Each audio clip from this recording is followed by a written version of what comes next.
Salam izləyicilər, bu videoda sizə KTips rejimi haqqında məlumat verəcəm. Microsoft Word proqramında və ya digər Office proqramlarında bir çox istifadəçilər işləyən zaman belə düymələr görürlər və anlaya bilmirlər ki, bu nə üçündür. Bu rejim KTips rejimidir. Microsoft Word proqramında KTips elementləri lentdə görünən hərf və ya hərf rəqəm kombinasiyalarıdır və klaviatura düymələri ilə istifadəçi interfeysi imkanlarından birgə istifadəyə şərait yaratan bir rejimdir. Belə ki, KTips rejimi vasitəsilə mouse istifadə etmədən bütün əmrləri klaviatura ilə idarə etmək mümkündür. KTips rejimini aktiv etmək üçün klaviaturada Alt və ya F10 düymələrindən hər hansı birini icra etmək kifayətdir. Bu zaman lent başlıqlarında və ya lent üzərində cəld düymələrinin uyğun əmr və seçimləri əks olunur. Gəlin praktik olaraq tətbiq edək.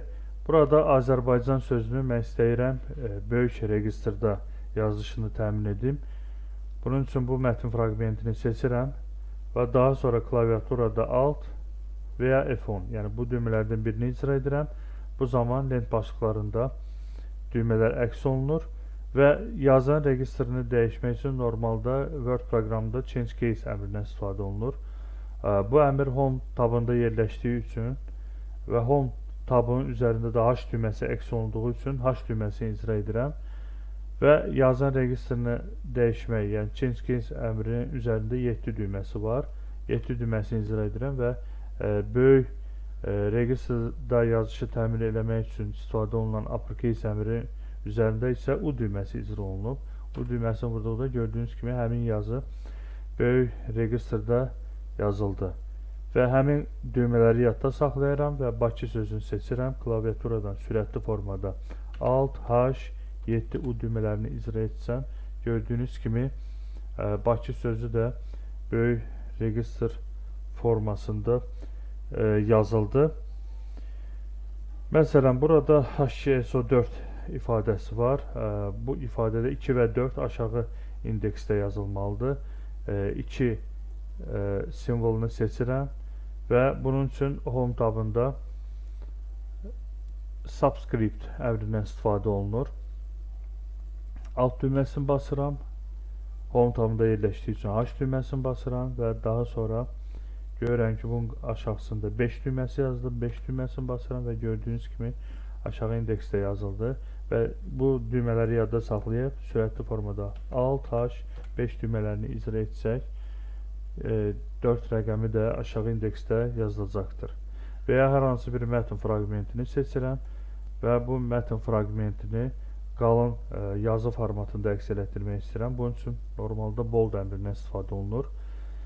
Biz bu yəni KTips rejimi vasitəsilə, yəni mouse istifadə etmədən həmin əmri klaviatura düymələri ilə icra edəcəyik. Yəni bu rejimin məhz məqsədi budur.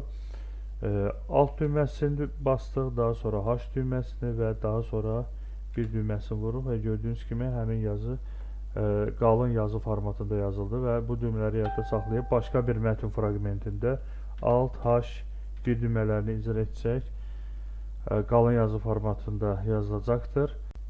Burada belə bir sual yarana bilər ki, zaten biz qalın yazı formatında yazmaq üçün klaviaturdan Ctrl-V düymələrini də icra edə bilərik və ya məsələn aşağı indeksdə yazmaq üçün Ctrl bərabər qısa yolu var.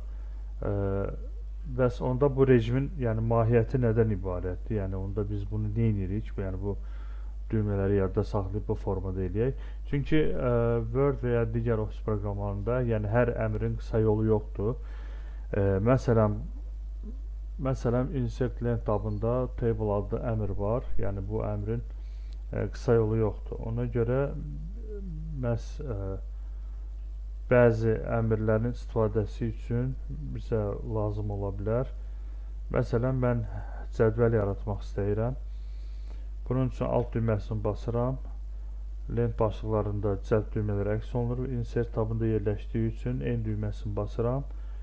Daha sonra T düyməsi table əmrinin aşağısında T yazıldığı üçün T düyməsini icra edirəm və burada insert table adlı əmr var, yəni qarşısında i düyməsi basılıb, hansı ki bunu icra eləyəndə sütun və sətirləri sayını daxil edərək cədvəl yaratmaq üçün dialoq pəncərə açılır və bu qısa yolu yadda saxlayıram və sürətli formada Alt N T I icra eləyəndə həmin pəncərə açılır və burada sayı daxil edərək OK düyməsini vurursunuz.